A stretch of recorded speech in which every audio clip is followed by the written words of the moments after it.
Luke 14.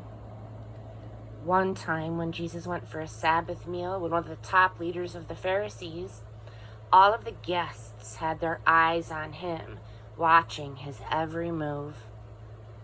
Right before him, there was a man hugely swollen in his joints. So Jesus asked the religion scholars and the Pharisees present, "Is it permitted to heal on the Sabbath? Yes or no?" They were silent. So he took the man, healed him, and sent him on his way.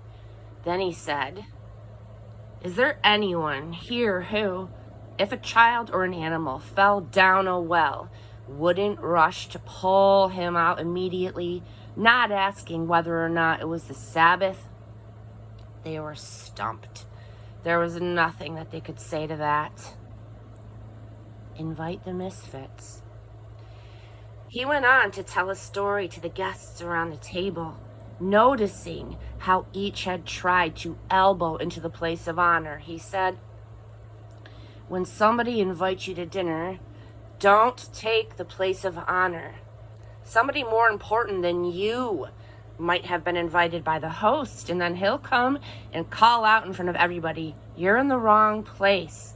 The place of honor belongs to this man.' Red-faced, you're going to have to make your way to the very last table, the only place left. When you're invited to dinner, go and sit at the last place. Then, when the host comes, he may very well say, 'Friend, come up to the front.'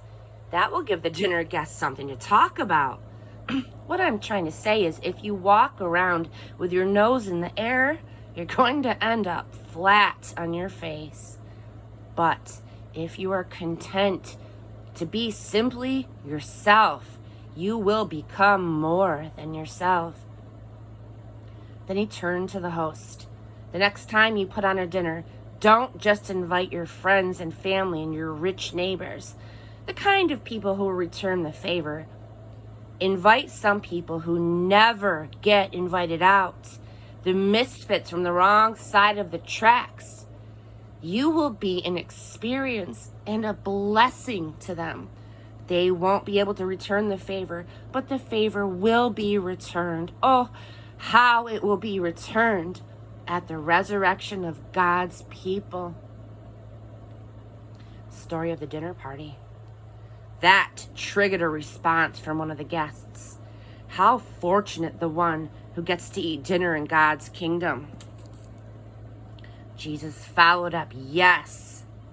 For there was once a man who threw a great dinner party, and he invited many. And it was time for dinner. He sent out his servant to the invited guests, saying, 'Come on in, the food's on the table.'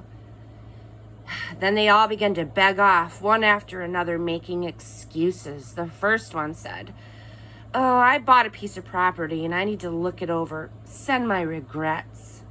Another one said, 'I just bought 5 teams of oxen and I really need to check them out. Send my regrets.'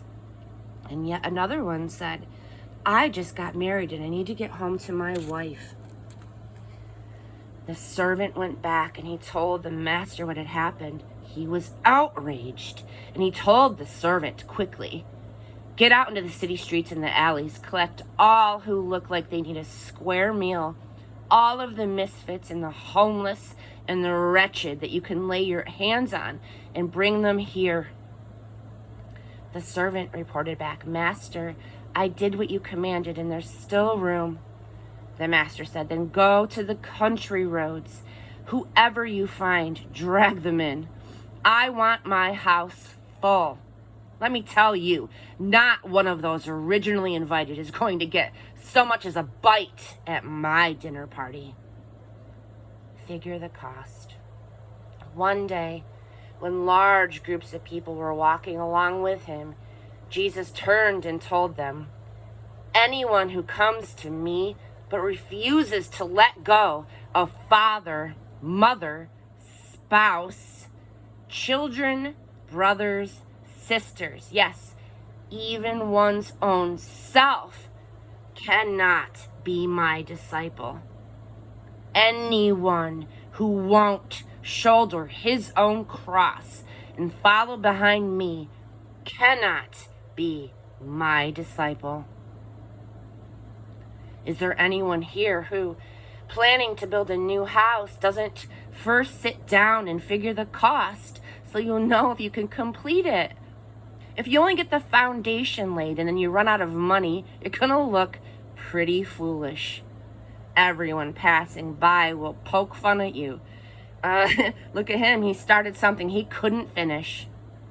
Or, can you imagine a king going into battle against another king without first deciding whether it is possible with his 10,000 troops to face the 20,000 troops of the other? And if he decides that he cannot, won't he send an emissary and work out a truce? Simply put, if you're not willing to take what is dearest to you, whether plans or people, and kiss it goodbye, you cannot be my disciple. Salt is excellent, but if the salt goes flat, it's useless. It's good for nothing. Are you listening to this? Really listening?